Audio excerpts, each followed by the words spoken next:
Hi folks, Harry Frank from Red Giant here. In this tutorial, I'd like to show you Glow from Red Giant Universe. Glow is a very diverse and easy to use glow effect that's got a few tricks up its sleeve. So let's dive into the interface. Now, like many plugins, there's a preset section up at the top to get you started. Now, one thing I will say here is if you select a preset and it doesn't look amazing at first, the first thing you might want to do is adjust both the threshold as well as the intensity, because every piece of footage is different and you might need to fine tune things for them to look good. Let me click reset. The basics of Glow are pretty simple. They're like most other Glow plugins you might run into. There's a threshold that defines how much of the image is being processed by the glow. There's an overall intensity of the glow, and there's a overall size of the glow, which is the glow radius. You have an independent X and Y control that affects the radius, so you can maybe make it wider or taller depending on how you want your glow to look. The glow gamma setting can be very handy if you're dealing with footage where you are using very intense glows and you kind of need to fine tune the midpoint of the glow. Saturation is the overall saturation of the glow, which you can either desaturate or actually oversaturate the glow. There's a color mapping section here, which gives you two colors and an overall color strength. So if you'd like to inject a different color into the glow, you can do so right there. This aberration section defines how much the individual channels, red, green, and blue, are separated. So there's an X and Y offset, which is just a little bit, pushing Y down just a little bit. And if I zoom in on a section here where you can see a little bit of reddish orange up here on the top and a little bit of blue down below, I can flip this upside down by simply moving the aberration Y in the other direction.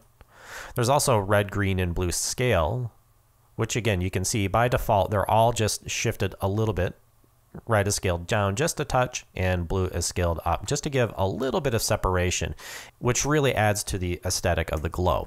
That's mostly it in terms of processing and adjusting the glow. You will mostly be reaching for things like threshold and intensity and maybe adjusting the X and Y radius every now and then. The other two sections that I haven't spoken about are really more utility than anything else. So we have a mask section here. So let me hit reset here and bring this threshold down and bring up the overall intensity. The mask section allows us to isolate the glow to a very specific section using a single point as well as a height, width, and rotation control. So right now this is 900 by 400. So let me bring this down and rotate it on its side right here. Very obvious application of this would be a nice gleam effect that can move along the text, but you can also use it to isolate your glow to a very specific section. Now, if you want to get even more specific, you can use the color isolation section of the plugin to use a keyer to isolate your glow to a very specific color. So let me reset this footage. I'll bring the threshold down and the intensity up. You can see we've got this hot spot here, and we want to just isolate the glow to this section right here. So I'll go to isolate color. I'll start by color picking this. This won't be perfect right away. We'll need to fine tune this. And this is actually using a fairly complex HSL keyer to isolate this color. And we've kind of condensed it just to just a couple controls. So the easiest way to work with this is to click on show the matte so we can see exactly what our key looks like. And I would go to the color and adjust HSL, or HSB in this case, individually. So we're adjusting the hue, saturation, and brightness individually. So I'd slide each of these around to see how this affects the image and how we can isolate it to our desired color area.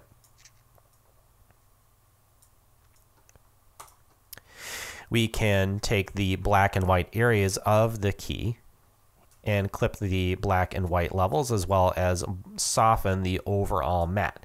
Don't confuse this with the color width and softness. So what we're doing here is picking a color. This color width is how far outside of that central color we are looking. So the color width uses this as a central color and expands its search on either side of that color. So that's why we call it a color width. And this is the overall softness, how far it falls off from selecting that central color.